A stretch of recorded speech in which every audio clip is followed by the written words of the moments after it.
Bonjour, je m'appelle Carola Streuel et je suis la secrétaire générale d'EVA, European Visual Artists.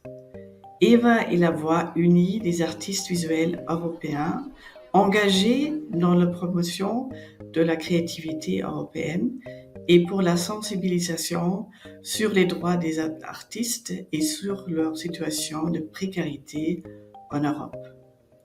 Aujourd'hui, en compagnie de mes collègues, Susanna et Laetitia, nous vous invitons à découvrir notre engagement dans la défense des droits des artistes visuels. Nous comptons parmi nos membres 31 sociétés qui gèrent les droits de près de 170 000 artistes. Les artistes représentés par nos membres œuvrent dans l'illustration, la peinture, le design, le graphisme, la photographie, l'architecture, le street art, la sculpture, la bande dessinée et plein d'autres disciplines propres aux arts visuels.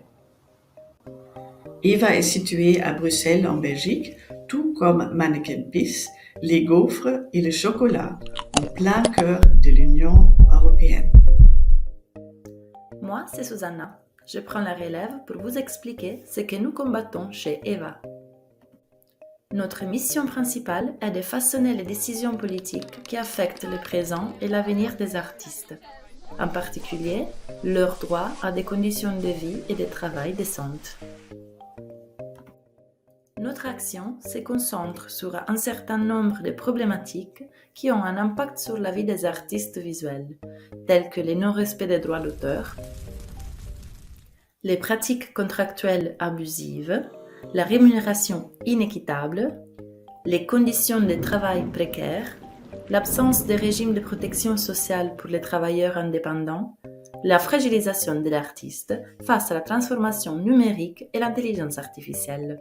Face à ces fléaux, nous avons notamment contribué à des études de la Commission européenne pour mettre en avant la position de l'artiste et améliorer la législation. Nous avons organisé des événements au Parlement européen afin de confronter les parlementaires aux artistes en chair et en os.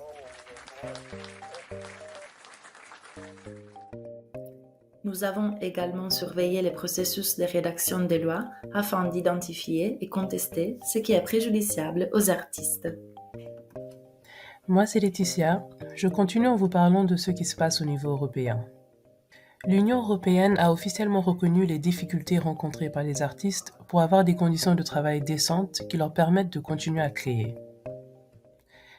Elle envisage la création d'un cadre européen de protection sociale et professionnelle pour les artistes et les travailleurs des secteurs culturels et créatifs, c'est-à-dire un vrai statut de l'artiste.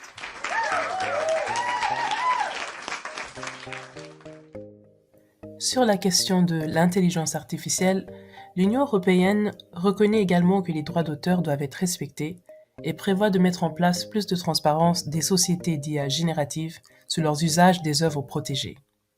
EVA étudie la question de la rémunération, voire compensation des artistes dans ce cadre. Nous soutenons toutes les initiatives qui visent à améliorer la condition des artistes et continuerons à conseiller les institutions européennes sur leurs besoins, afin de progresser vers un statut européen de l'artiste et une législation européenne favorable au respect du droit d'auteur et à la rémunération équitable.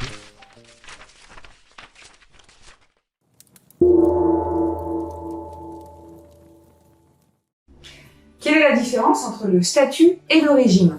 La question est très fréquente et pourtant la réponse n'est pas si simple car il n'y a pas vraiment de définition claire pour ces deux notions. On compte de nombreuses références aux notions de statut et de régime au sein du Code du travail et du Code de la sécurité sociale. On parle notamment de statut de stagiaire, de statut de conjoint collaborateur, de statut de la fonction publique, mais aussi de régime de l'assurance chômage, de régime général, de régime agricole et évidemment de régime artiste-auteur. Au fond, le statut renvoie à un ensemble cohérent de règles applicables à une catégorie de personnes ayant des caractéristiques communes. Un statut professionnel comprendra alors des règles régissant les relations individuelles de travail pour protéger les conditions de travail du travailleur. Le statut renverrait également au droit des relations collectives de travail et comprendrait des règles en matière de représentation et de négociation collective. Et ce statut compléterait alors les règles de la protection sociale, lesquelles découlent du régime social applicable aux travailleurs. Les auteurs et les autrices disposent d'un régime social particulier, le régime des artistes-auteurs, lequel est rattaché au régime général. En revanche, ils ne disposent pas à proprement parler d'un statut professionnel. En effet, côté relations individuelles, on retrouve des règles de droit des contrats dans le Code de la propriété intellectuelle, mais elles ne tiennent pas compte de la professionnalité des artistes-auteurs et des artistes-autrices. Côté relations collectives, il y a bien quelques accords professionnels, mais ils restent assez rares, et du reste, aucune règle n'encadre la représentation des auteurs et autrices à la table des négociations. Voilà pourquoi il faut revendiquer l'amélioration du régime social, mais aussi la consécration d'un véritable statut professionnel pour renforcer la protection des intérêts spécifiques des auteurs et autrices professionnels.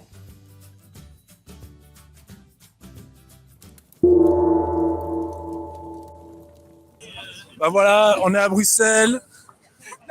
Il y a foule. Tu diras au revoir à Mathilde, tu lui fais un bisou de ma part. Ouais. Il y a foule, on est à Bruxelles. Alors comment ça se passe, disons? Rien dire. Comment ça se passe? Ça se passe très bien, écoute, Michele, je pense qu'on est beaucoup. On est pas mal. Ouais. Et est-ce que tu trouves que les... Enfin, qu'en est-il des revendications belges, précisément? Où est-ce qu'on en est? C'est-à-dire, eh bien, elles sont en marche. On est à fond avec la nouvelle réforme européenne du statut. Ouais. Et on le soutient. Mais est-ce que... alors, est-ce que tu veux nous parler un peu du statut d'artiste, comment ça fonctionne par ici? Ouais.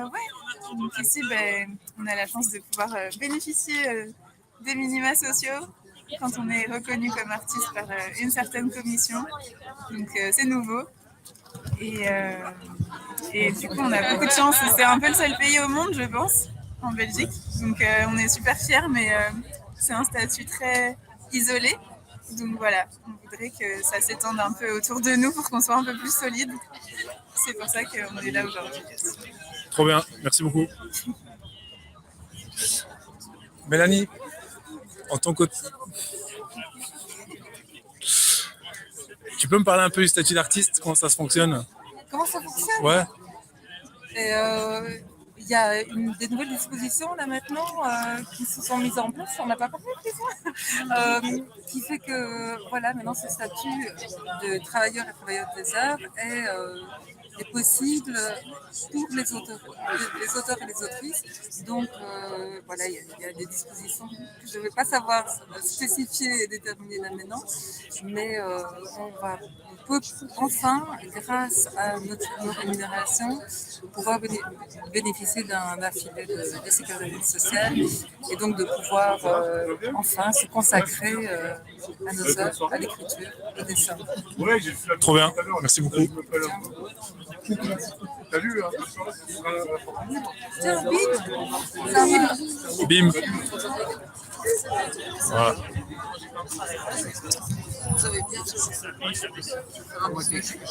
Cyril,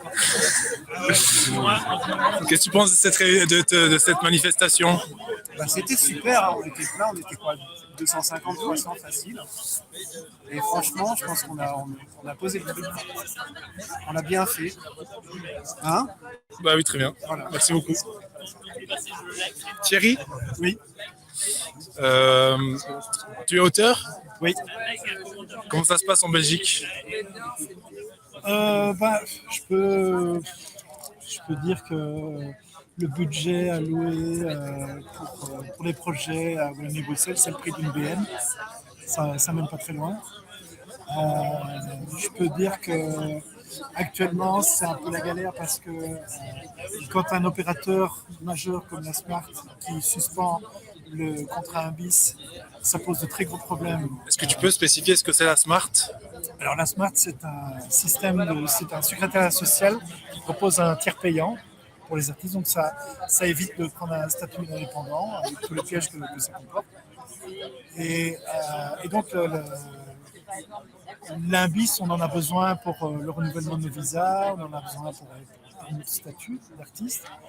Et le fait qu'un opérateur majeur comme la Smart suspende ses contrats alors que c'est un besoin vital, on va dire qu'il y a aussi une précarité administrative en fait, qui est entretenue quelque part, volontairement ou pas, mais qui est là et qui passe aux générations.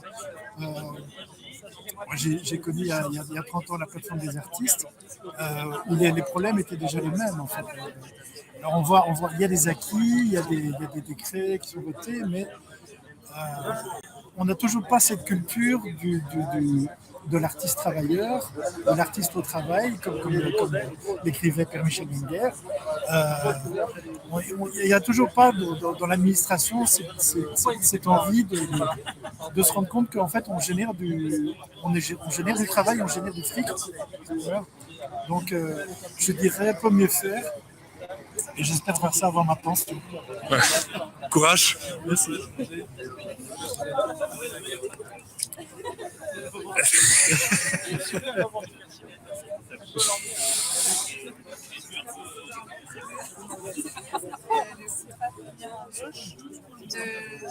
Julie, bonjour. Bonjour. Est-ce que tu veux nous parler de où on en est sur les points de lutte en Belgique? Ouh là là, il y a encore beaucoup. Mais en tout cas, on est en train de lutter activement au niveau de la Fédération Wallonie-Bruxelles pour la hausse du montant des bourses et de tous les soutiens d'aide à la création. On a milité pour au moins le doublement des montants des bourses, donc c'est pas mal. On ne sait pas si ça passera, mais on en est là. Après, parce que le montant des bourses est insuffisant? Est complètement insuffisant. C'est assez ridicule. Ça permet, c'est pas de la rémunération professionnelle. Ça permet pas du tout en fait d'être rémunéré correctement pour la création d'une œuvre. Même le doublement est pas suffisant en vrai, mais ce serait déjà ça. Et donc, on a réussi à inscrire ça dans l'avis, en tout cas au niveau de la chambre de concertation des écritures et du livre. Et on va espérer que le gouvernement suive après. C'est pas donné, mais c'est déjà ça. Après, il y a encore beaucoup de terrain de bataille. Il y a quand même aussi beaucoup de dispositifs et de mesures entre la question de la réforme du statut des travailleuses des arts et puis tous les soutiens qu'on a au niveau de la Fédération Wallonie-Bruxelles. Ça ne se coordonne pas toujours. C'est tous les différents niveaux de pouvoir en Belgique et donc parfois il n'y a pas de prise en compte des réalités concrètes en fait, de nos reconnaissances et de comment ça fonctionne professionnellement pour les auteurs. Ok. Et il y a des choses qui te rendent optimiste? Ce qui me rend optimiste, c'est justement ce qu'on a obtenu au sein de la concertation professionnelle, c'est que toutes les fédérations ont été d'accord pour la hausse des montants. On voit que depuis qu'on a annoncé que le budget, en tout cas du livre, n'avait pas été augmenté ni indexé, on a quand même vu beaucoup de secteurs professionnels de la chaîne du livre monter au créneau et manifester leur mécontentement. Donc ça c'est je trouve déjà un espèce de réveil qu'on peut constater en tout cas dans le secteur du livre où c'est vrai que c'est beaucoup de professionnels qui sont souvent isolés de par la nature de leur métier et qui finalement peut-être arrivent à penser que collectivement on peut faire basculer les choses. Moi j'ai de l'espoir pour ça. Trop bien, merci beaucoup. Voilà, on est devant le Parlement européen et on est là. Voilà. Partage de base de données.